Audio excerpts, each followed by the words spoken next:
minutes here. We do have a budget hearing and our regular meeting this evening, so if you'd like to speak at either, please fill out a form as per our process, and we'll make sure you get your opportunity to address the board. Thanks.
At 6 o'clock here tonight.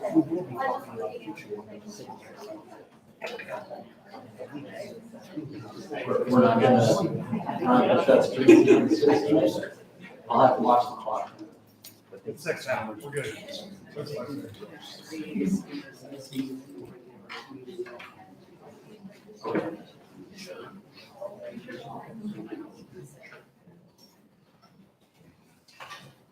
Okay, well, it is 6 o'clock, so we'll go ahead and get started. We do have a forum of the board, and the first item on our list of things to do tonight is our budget hearing. So I'd like to call the budget hearing to order at 6 p.m. Budget hearing is conducted under the provisions of the Nebraska Open Meetings Act, which is posted in the back of the room.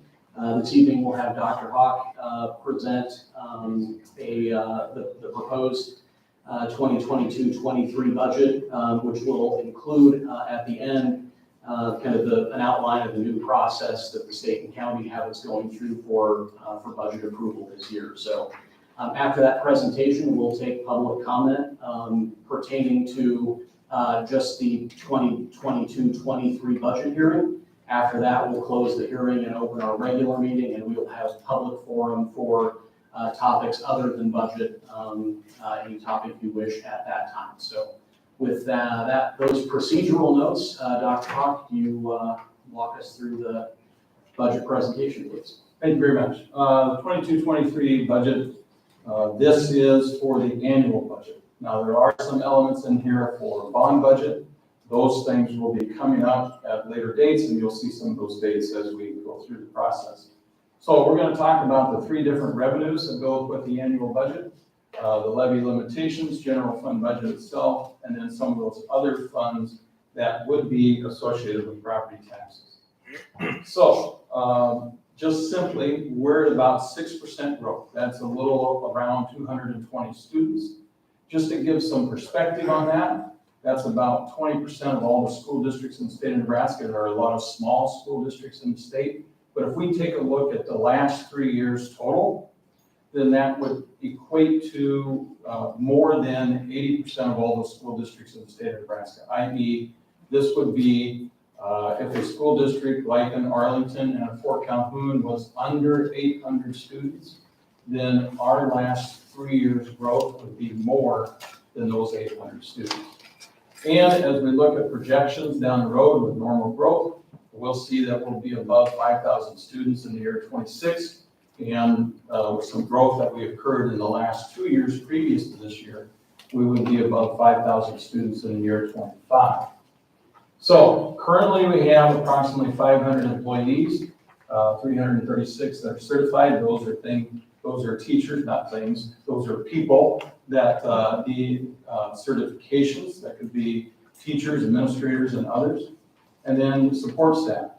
52% of those have been hired and have less than 4 years experience in the district, and 22 have 10 or more years.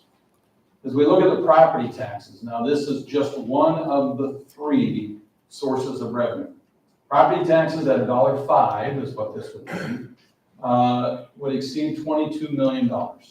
Now, we have to take out a percent because all of the, and by the way, if you're looking at pictures, this will be up on the website, so the whole thing will be there for you.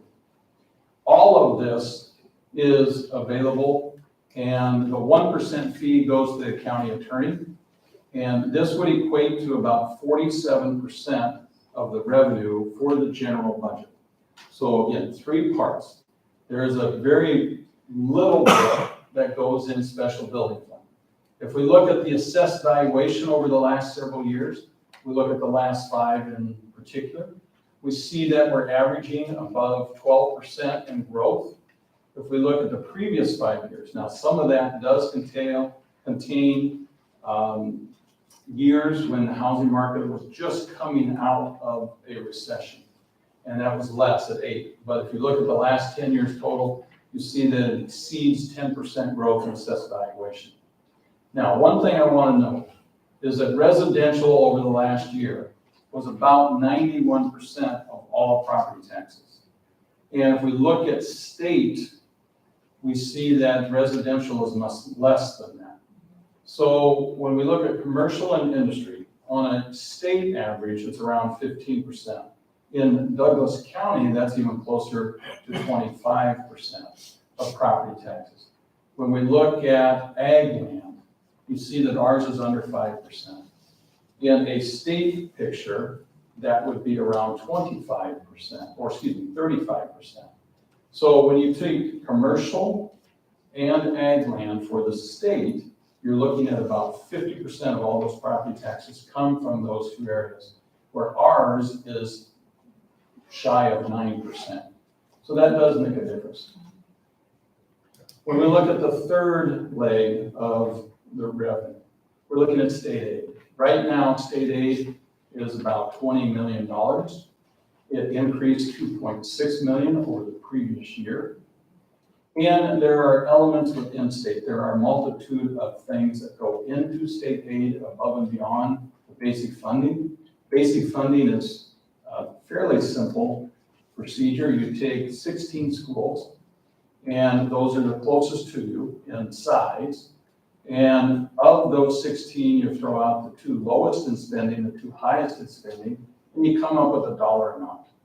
And that dollar amount then suggests that you take the number of students, and there's called formula students that go along with that, and then you take that times that revenue. So it's about between 92 and 95, $9,200, $9,500 per student. Take that times the number of students of last year.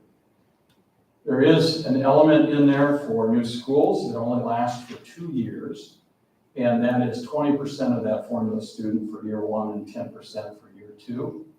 And then there is an adjustment for students as you project and predict. So the state aid formula is always based on last year's numbers. So a growing district like ours, up until about a decade ago, 200 students, 220, example this year, or 300 students that we had last year, that state aid would be absent from the formula. So they put this student growth adjustment in to help growing districts.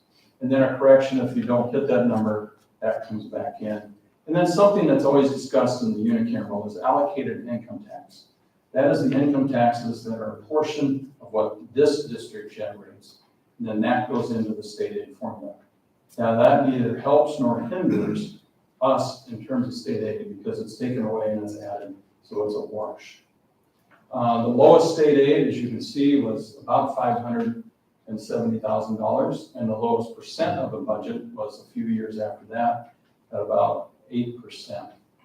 The chart tells you that the bars were growing in terms of state aid, and the bar says that what the percentage is for the budget. Now, there's this one that's really kind of hidden called other actual receipts. As you see, it's about 14% of the budget. So when you take state aid and you take other actual receipts, and there are a multitude of things in other actual receipts, okay? It could be motor vehicle taxes. It could be reimbursements for special education. There's fines and fees that go along with it. There's state lands, and we get a portion of those revenues. So when you look at all of those things, you generate quite a bit of money.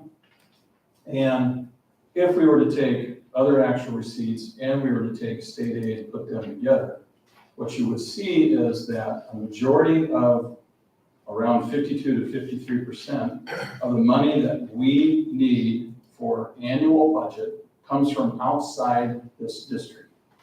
Again, state aid and other actual receipts. More than half of the revenue that we need for the annual budget comes from outside the district.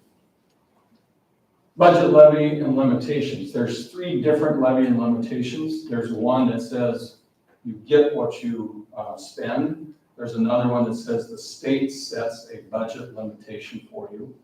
And then there's a third. So we look at all of those things and we see that we can generate about $48.8 million in revenue.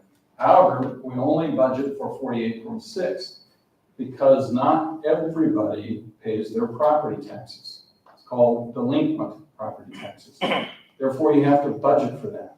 And so we don't fully budget for all of the property taxes we can collect because of that delinquent. And then there's the state budget, and that's up to 51 million. And so as you see reports in the state, you'll see that we budget for 51 million, but approximately 2.5 million of that is simply a paper number on the budget. So it cannot exceed either one of those. We do not budget for any more than we receive on an annual basis. The general fund budget, here's what it's going to be: $48,650,743. It is an increase of almost 14.5% over the year before. But keep in mind, you're looking at about 6% growth in students, and you're looking at over 8% growth in the CPI, or inflation. You put those two things together, and you're looking at about the same amount for the actual budget increase. Throw on top of that the opening of 2 new buildings. So we look at some of the budget factors. 81% of the budget is people, whether it's teachers, support staff, cleaning crew, things of that nature. Almost all, 0.8%, almost all of the increase in budget was for people. Now, we did allocate some one-time spending and put back in for the operation of buildings. For the 3rd year in a row, we've reduced elementary class size. It's below 20 per class, And we have to keep in mind that we had almost a 10% increase in support staff and a 4.2 increase in certified, that's both administration and teaching staff. As I said, 925,000 open new buildings. And I think this is important to know. We're $3,600 under the state average per pupil cost. You put a different number in there, and we're at 75% what everybody else on the state average is spending. And so that suggests to me that this district is very, very efficient. In fact, this is the lowest per pupil cost in the state of Nebraska. When you look at the percentage breakdown, a lot of the money that we spend goes into the classroom. And so you can see it anywhere from special education and expenditures. Those should be coupled together. And then administrative, maintenance, state and federal support services that go along with that. Bond fund. We've passed 6 bonds since 2003, 198 million. The levy has been anywhere from 26 cents to the current 38 cents. Bond fund levy is going to be a little less. It's the same as last year, 37.5 cents. It generates almost $8 million. Outstanding, 163 million, and the district has refinanced bonds over probably the last decade to the tune of a savings of $10.8 million. That's $10.8 million the district does not have to pay back because we refinance bonds. There is a new timeline for budget. Thus, you're not going to see the budget approved this evening because of LD 644. So it applies only to county, city, school districts, and community colleges. You must participate in a joint hearing, which will be scheduled September 21st with Douglas County. As you can see, they have to be scheduled between the 17th and the 29th. And a representative, probably me, will be at that hearing to give a brief presentation. Now, this is for all school districts.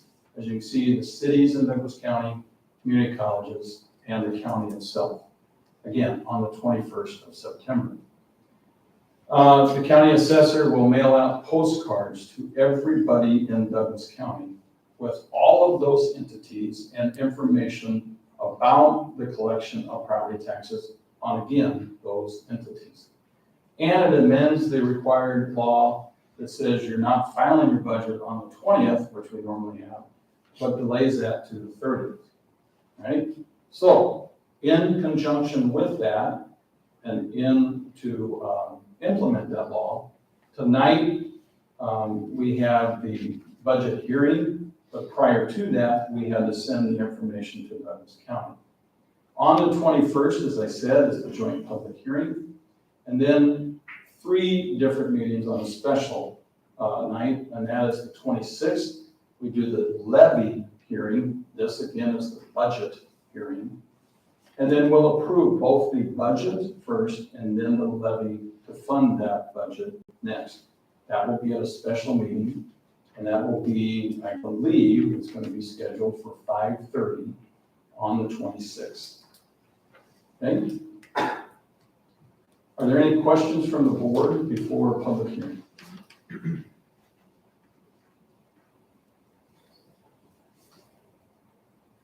Sounds like no. Or it doesn't sound like anything. So no. Thank you, Dr. Hock. Is there anybody who would like to speak at the budget hearing this evening? I know I had 3 requests, but it wasn't clear whether they were for public forum or for this hearing. So if anybody's interested in speaking at the budget hearing, give away.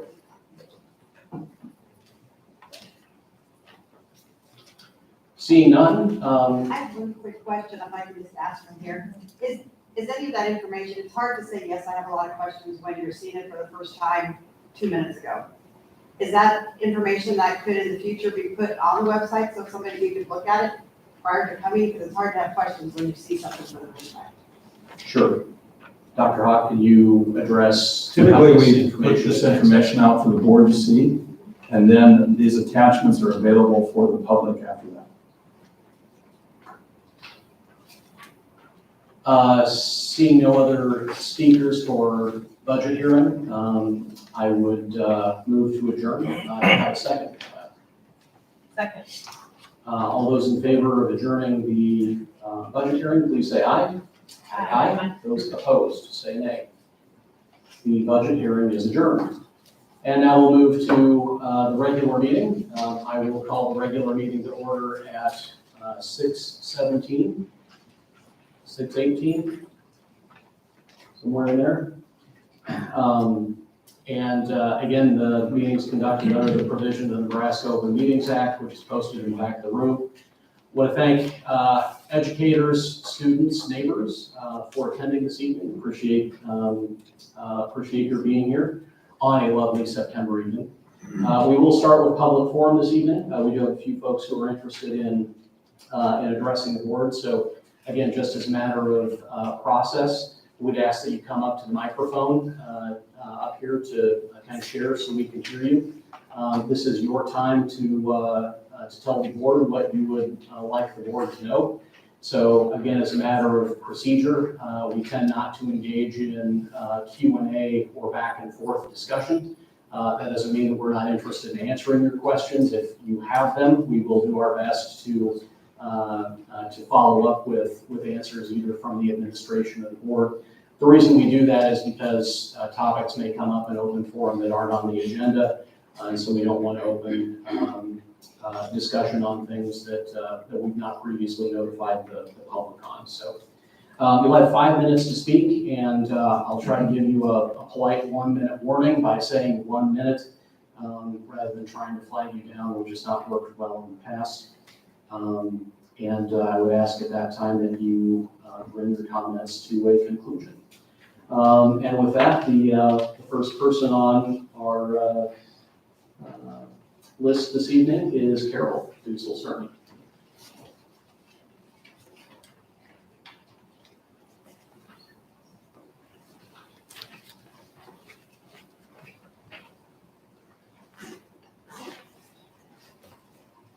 Good evening. I feel like everybody's gonna get tired of hearing from me, but I guess I keep coming anyway. I guess I want to, right now, I guess I've been disappointed. And my disappointment is I ask questions, but I don't seem to get a lot of answers. I'm a numbers girl, and 2 weeks ago, I sent an email, it'll be 2 weeks tomorrow, to all of the board members and the administration, and I've gotten no response.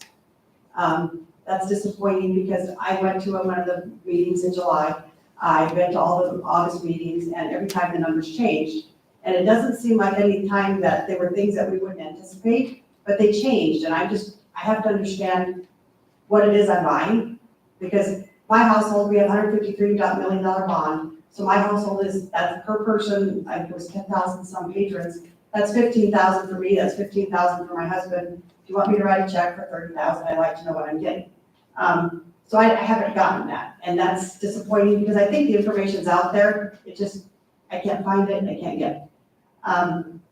So I would really like to get that. I know we're growing, I know we need facilities, but not having that information is bothersome. I ask around, nobody else seems to have it, but it must be someplace. And then my other question is, I'd be curious how much interest we're gonna pay and what our interest rate is on our bonds. And when we would anticipate starting to pay on principal on that.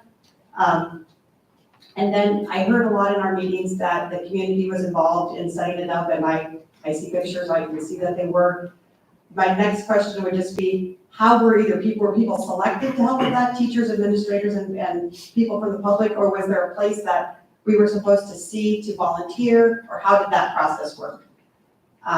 It just feels like, even before the bond issue things, when I come to meetings, it seems like when you're sitting on this side of the desk, there's not a lot of information that gets provided, or certainly not a lot of detail. It's kind of real big picture. And it feels like on this side, like, okay, we don't need to know, the people in the audience don't need to know, just the board members or just the administration. And so that's all I need. Thanks. Thank you, Carol. Emma, I would invite you up.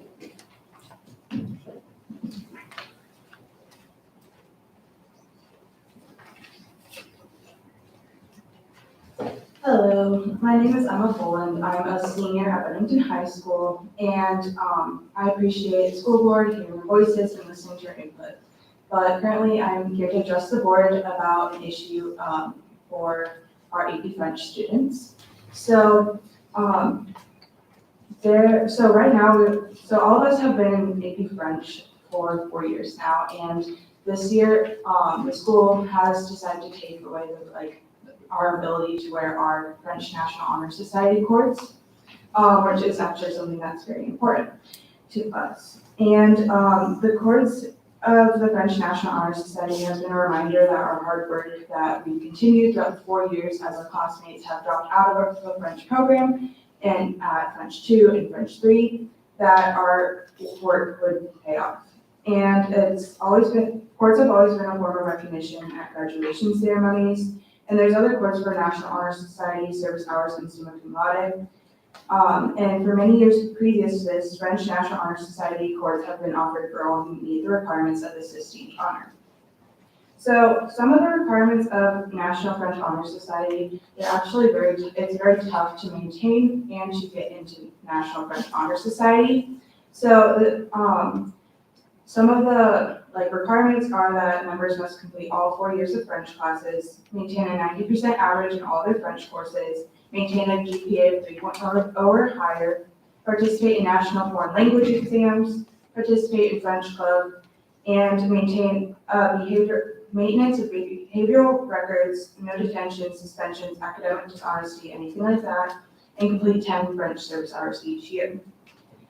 So we understand that you guys want to phase out the French National Honor Society courts because it's something that Spanish doesn't have, and it's better just to focus on 3 courts and it's a lot simpler, but we would encourage you to phase it out at an appropriate time, such as inform the French 1 and French 2 students this year that there will no longer be courts for when they go to AP. Courts was a big deciding factor in taking AP French for not only me, but many of my classmates, as it's a very high, you're held to a high standard, and it shows that not only did you maybe get on normal honor society, but you went above and beyond and got it in a foreign language. So also, for me, it's especially important because I was the first junior at Bennington High School to complete AP French as a junior. And so I actually have my court in my possession, and all my classmates last year have been able to wore theirs to graduation last year. But now, since I took it a year early and it's getting it's getting taken away this year, I'm no longer able to do that, even though I earned that last year. And also this year, I'm taking, I'm auditing AP French as a way to keep up my National French Honor Society, so I could maintain that court and wear that court at graduation. We feel like the school is denying us of our recognition that we have worked so hard for, and it's not like we're having to buy new courts. We have enough courts. There's only 4 seniors that are graduating this year that would have the courts, and then there's the next AP French class, so the French 3, which they'll probably only be 6 or 7. And then, so French National Honor Society, independent from the school, and it's been around for almost 100 years, and we don't want to take the recognition away from any of the other courts or any of the other people. However, we think that we should receive our courts at least for this year and next year, because that was such a big factor, and we now are 3 years into our 4-year endeavor of earning that court. So we appreciate all that you do. Thank you. Thank you, Emma. Really appreciate it. And Robert Kaminski.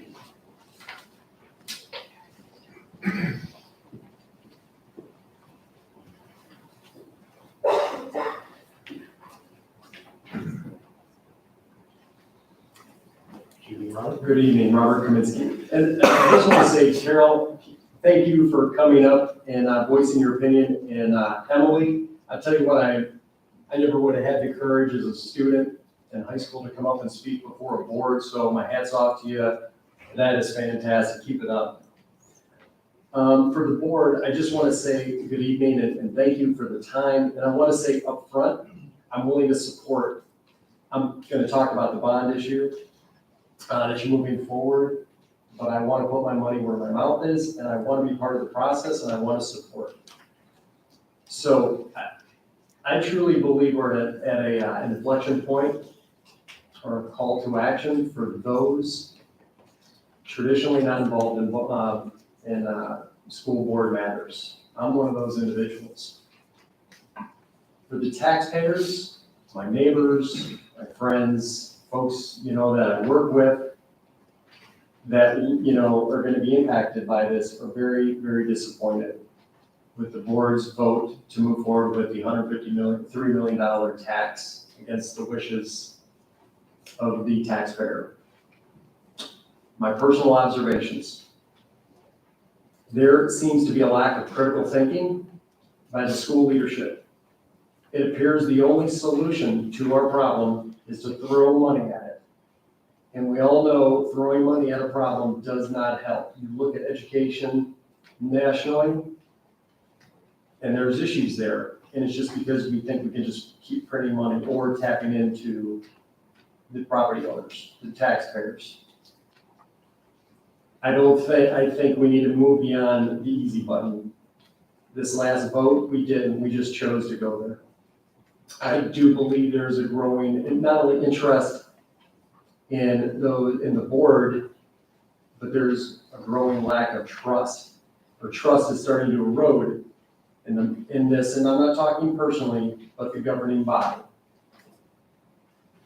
The last couple of meetings that I was at for the July engagements and then in August, at least the groups that I were in, there was pushback against the cost.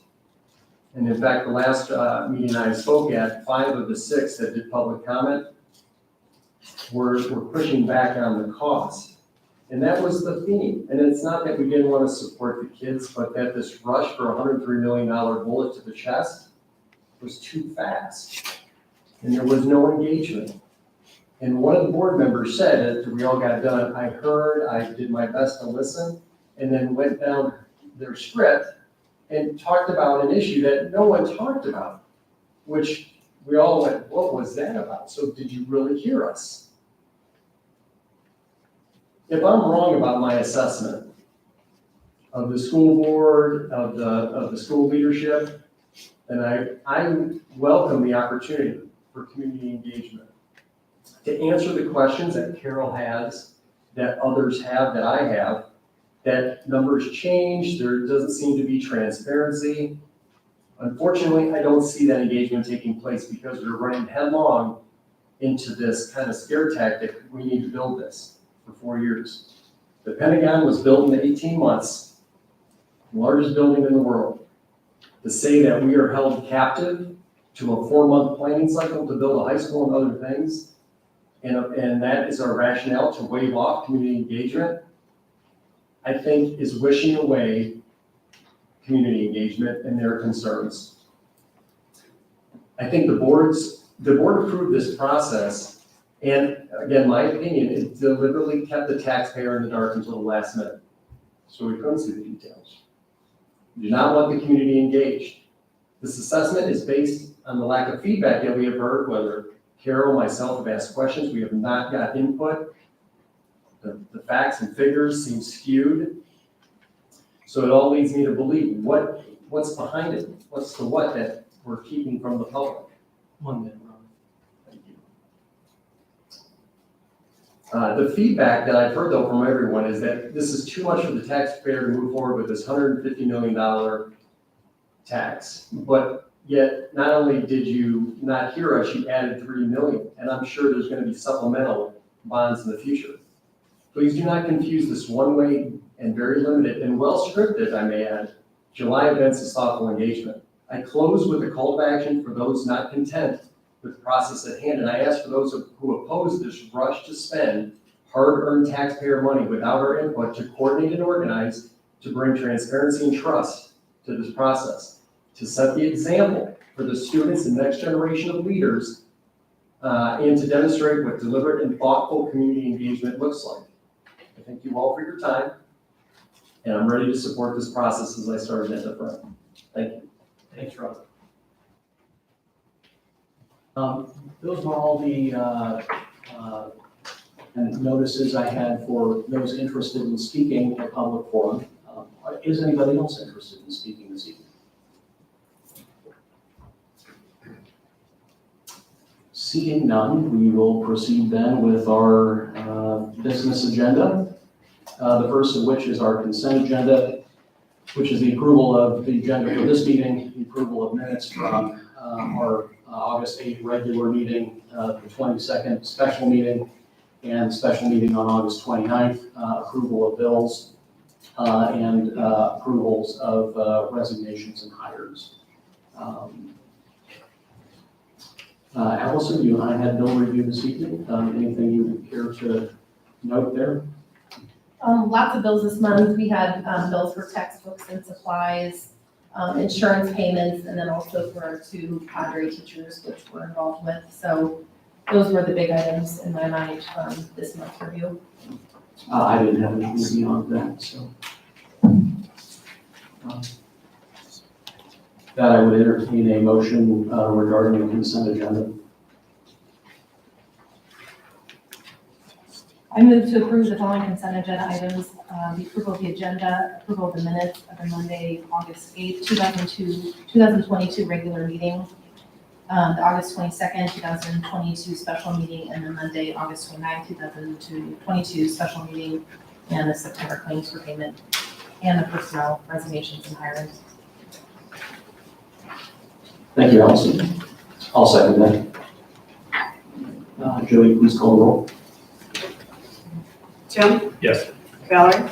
Yes. Kara? Yes. Heather? Yes. Mark? Yes. Allison? Yes. Motion carries. I will move to our administrator reports.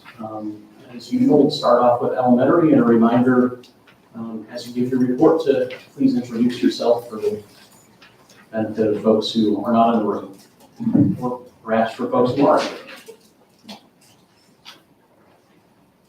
Good evening. My name is Therese Nelson. I'm the principal at Heritage Elementary. Tonight, I just wanted to focus on our MAP testing and NSCAS growth testing. So MAP testing we do for K2, NSCAS is for grades 3-5. We use this data as part of our decision-making process and data review process to set student learning objectives for teachers and grade levels, as well as PLCs, and then also for our school improvement goals. Any questions for me? Thank you. Thank you. Middle school, we have a combined report this month. It was submitted on Monday this month. Renee Rucker, principal at Bennington Middle School. Tonight our focus is going to be on our activities, which is our athletics and our clubs.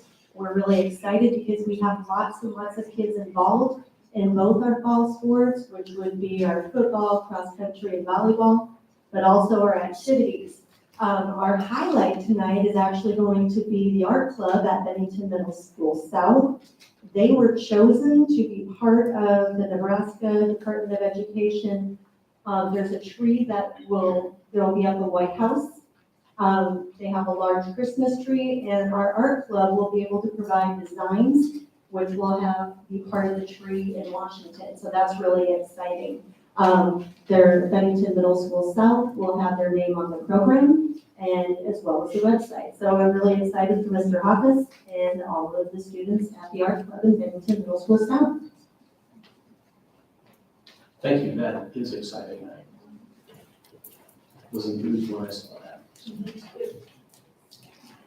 Greg Lamberty, Principal, Bennington High School. Three primary items for you tonight. Number one, up at the main gym at the high school, we have a project going on that's kind of a joint venture between the school district and the Booster Club. We're installing a very large video board. So that is going on this week. I'm going to hope when we get in there next week that the plan is to have that board operational for our volleyball game on the 20th. Number two, homecoming week is upon us. So that is next week.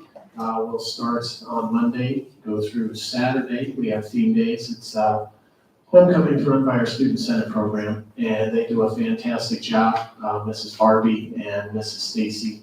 Final plans were put in place today with the meeting, and the kids do a great job of running the event throughout the week. That leads into the dance on Saturday, fireworks, coronation at the game on Friday, and pep rally Friday night or Friday during the school day, and then obviously the themes.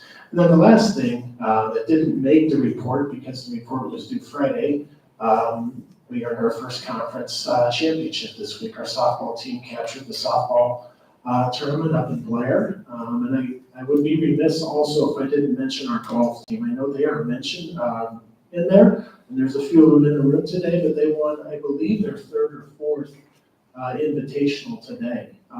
Beat Gretna by a stroke at the Blair Invite, and we are in action tomorrow again. Is that right, ladies? Yes. Same course, same time, same result. Thank you.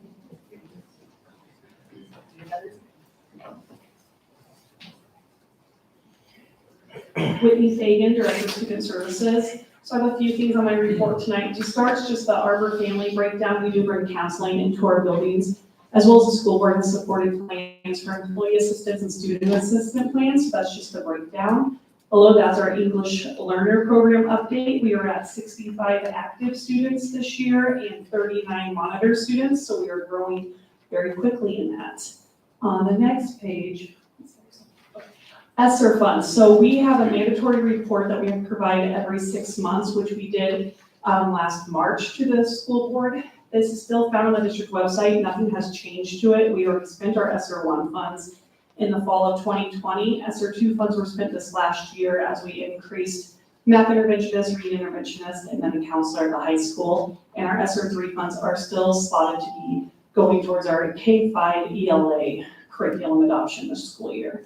And a quick little highlight, we are gonna host our first annual Games on the Green event for our life skills student at our middle school and high school in about 2 weeks.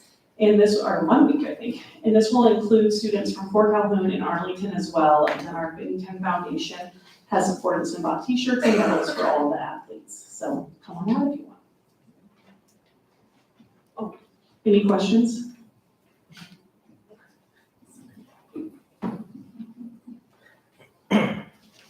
Good evening, Dee Hoagie, Assistant Superintendent for CIA. In tonight's report, first to highlight the board's schedule of reports, we have started over the last 5 or 6 years giving a regular report on curriculum areas, which we call Spotlight, or other big areas of concern. Our coordinators across the district give you regular reports, as well as you get monthly reports from the strategic plan team as well. So that schedule is laid out and planned. I also provide you with just a reflection of where we've been over the last 5 years and areas that we've highlighted for you. So that is provided as part of my report. The second piece of our report is on developing high-quality reading teachers. And so under our staff development program, we are working with the MOAC consortium of schools throughout the metro area and have been able to work with the Iowa Reading Research Center to provide extensive training for our elementary and primarily our primary teachers in both how to address just effective literacy instruction as well as small group instruction based on the skills that students might be lacking. So we are working on that. That is part of the state's rules for reading improvement that has been out for approximately 5 years now, where we not only have to work with students to improve them as readers, but all of our teachers need to be high quality reading instructors. So we do a lot of work on professional development for our teachers as well to develop those skills. So any questions I can answer for you this evening? Thank you.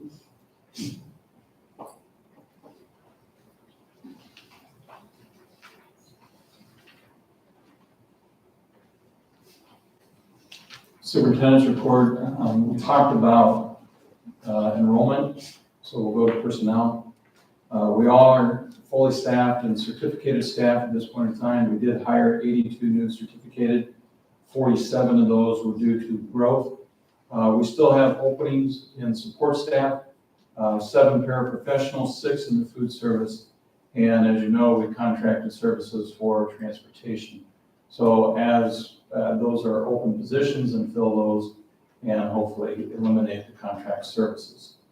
So all buildings in the elementary are hosting their PTO fundraisers in the next couple of weeks. And we do mandatory trainings that are online, hopefully helps staff out in that regard with time savings. And you can see some of the mandatory trainings that we have. Some of those are every year and others are selected by the administrative staff as important to have staff training on. Any questions at this point?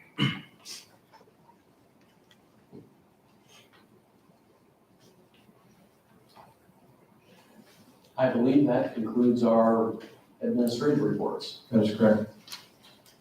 I don't believe we have any committee reports this evening. That is, our board has essentially been acting as a committee as a whole for a month. We'll move to our construction report then. Mr. Berg, I would invite you to share with us, please. Thank you.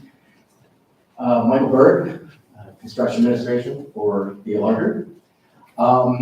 Very easy report this week, or this month it is. All buildings, or all of our projects are in the completion stage. We are currently working on basically doing any kind of punch list correction or any work orders that are for various startup. Most of these have been a few kitchen items here and there. The middle school is completely done. All the sod work has been done towards the fields. We do have some seeding left, and we were holding those back for the current seeding window to start now that fall has hit. And the roads are completely open.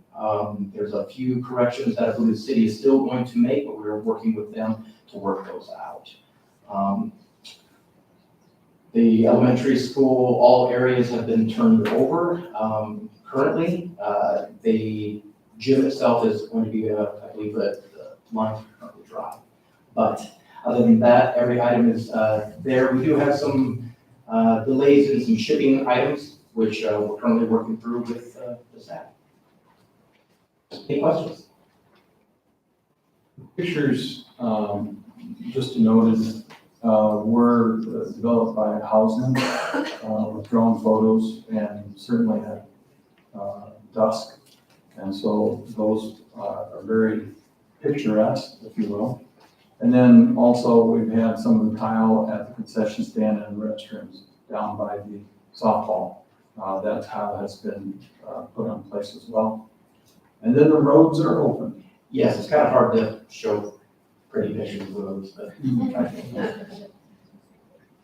And of course, there's construction outside of the district's work to the west of the road there, which they're currently getting their drives out of.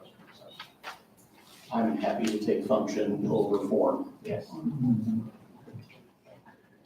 Any questions for Mr. Burke? Thank you. Thank you. Appreciate it. I'll move to our coordinator report. This is our first report from Stacy on a communication plan. Well, thank you. I'm excited. So one of the first things I just started with when I started in June, it was first just developing a communication plan. I developed this plan off of 5 different objectives and tied it back to the current strategic plan for the district. With this, I go through each of the objectives. First one is increasing the awareness of our brand. That was one of the part of the strategic plan, was to develop the brand, and I want to continue that process, which is expanding the brand book, which will be the guidelines of how to use the brand in our community and in each of our schools, and build those guidelines for not just the district, but for each school as well.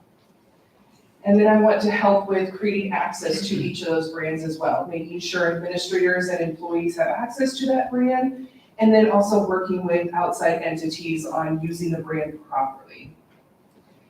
And then with that is continuing the process of trademarking the Bennington D and the banner with the Bennington Badgers.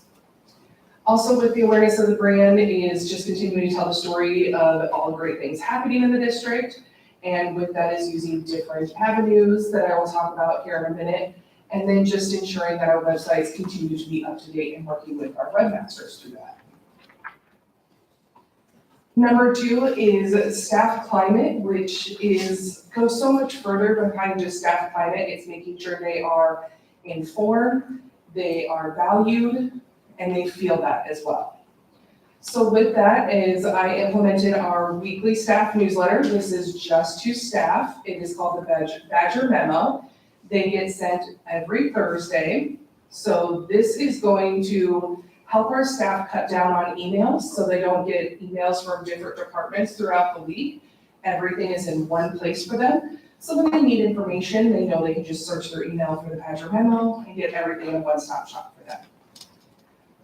This year, I will also like to start a staff recognition program, highlight different staff that are nominated by staff within their building and their administrators, and just do a little token of appreciation and just thank them for everything they're doing every day to support our students.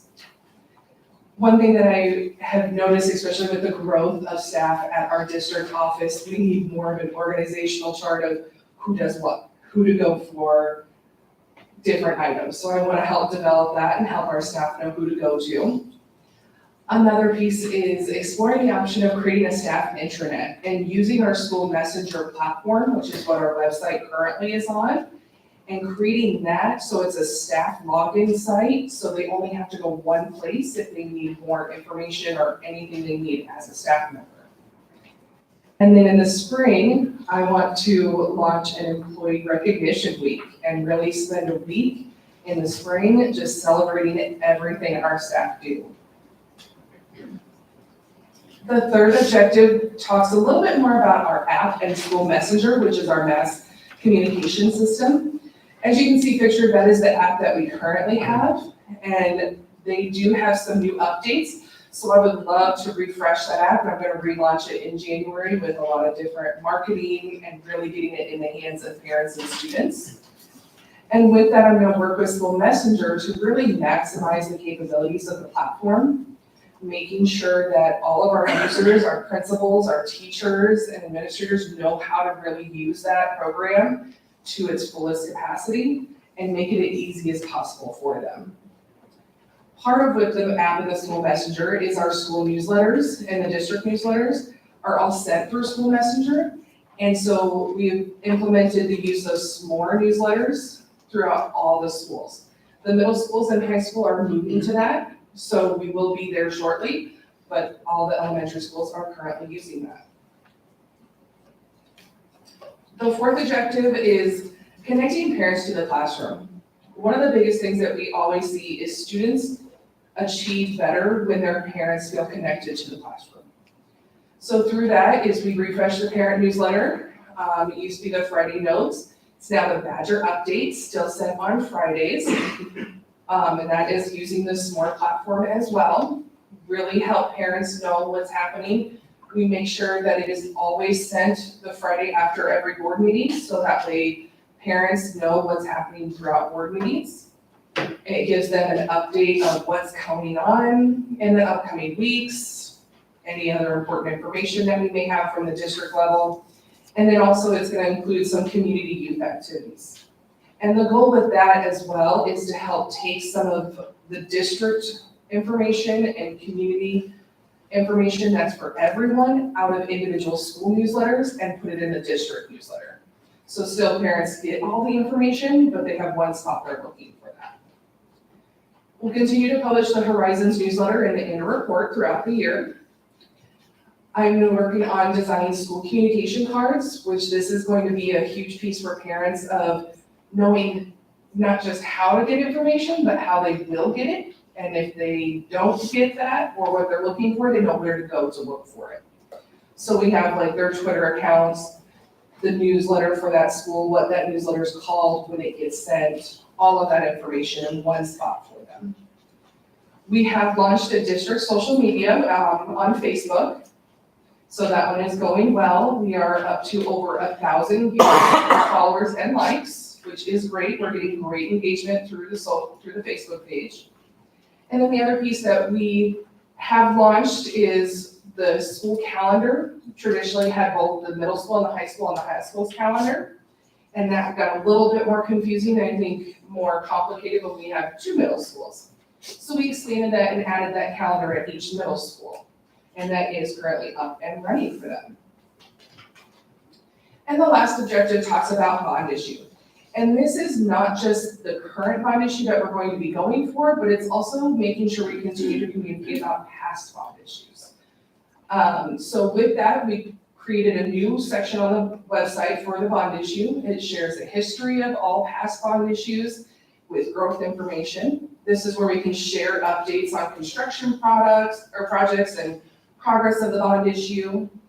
Other pieces, posting signs at construction sites of new schools and land that was purchased, and just continually work also with providing updates to the media on coverage for the bond issue.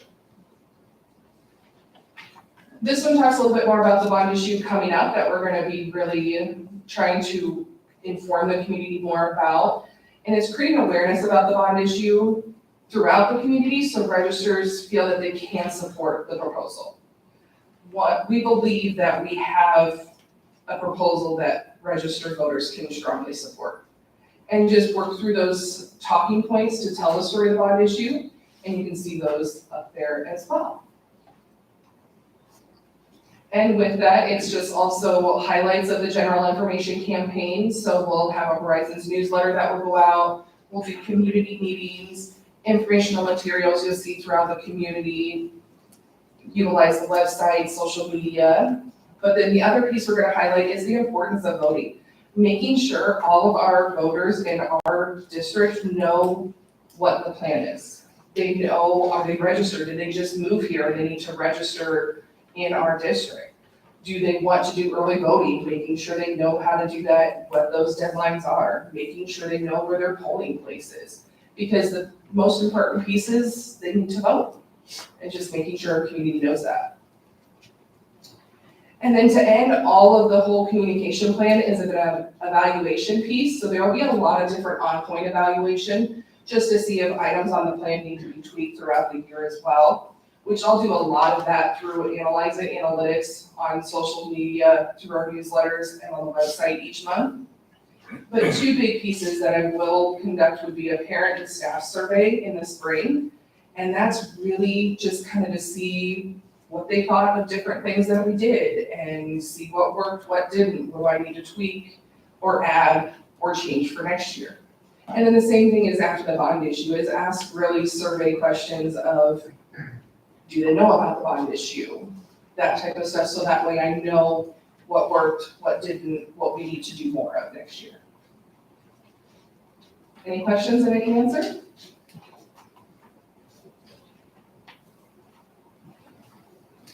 Well, sounds like you got off easy on questions. I'm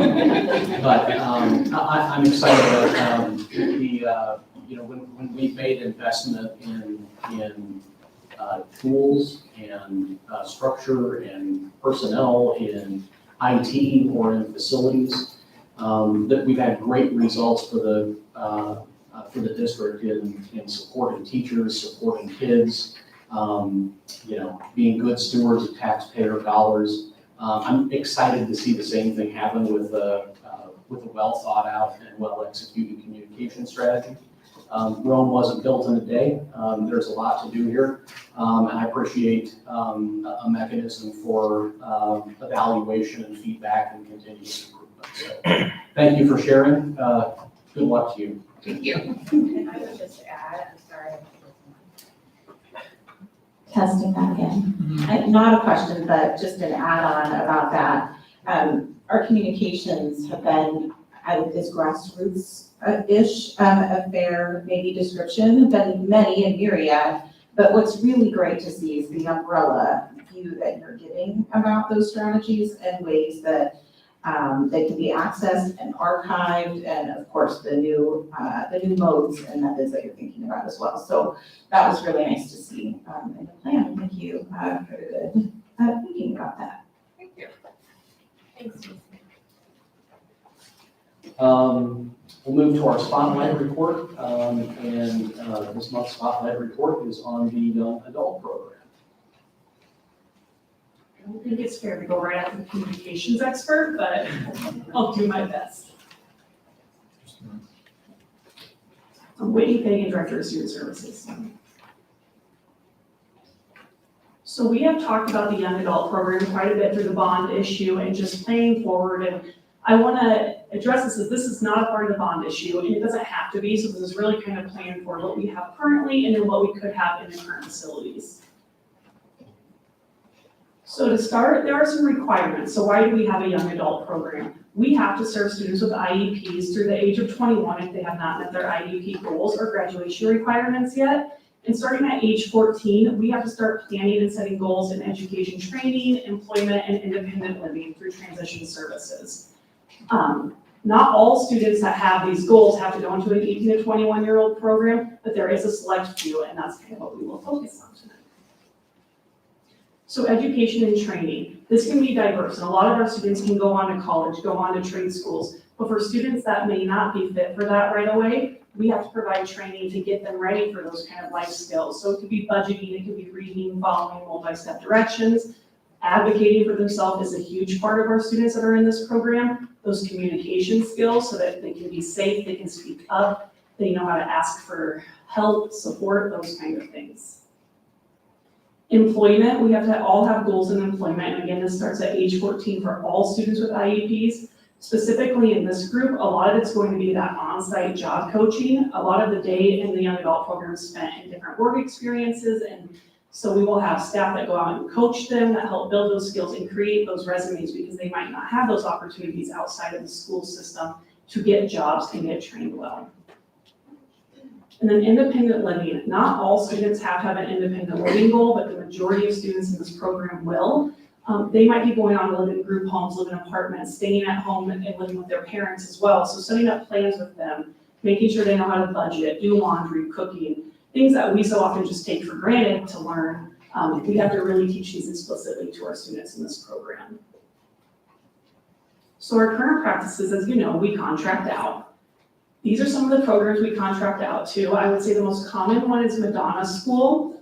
We've utilized them for several years in Bennington. And then we have some outliers that go to other programming.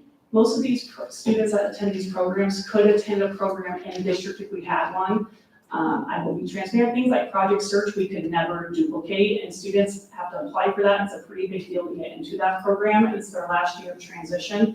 So those kind of costs could stay with us forever because they are just a different experience that we couldn't have in Bennington. They get to work at those hospitals, go through rotations, be coached, and then a lot of times they get jobs there after they turn 21. Other district resources beyond just the contracting that we do, transportation, the bane of all of our existence right now, but there's hard to manage, and I give so much just praise to our transportation department. Managing that, we have several kids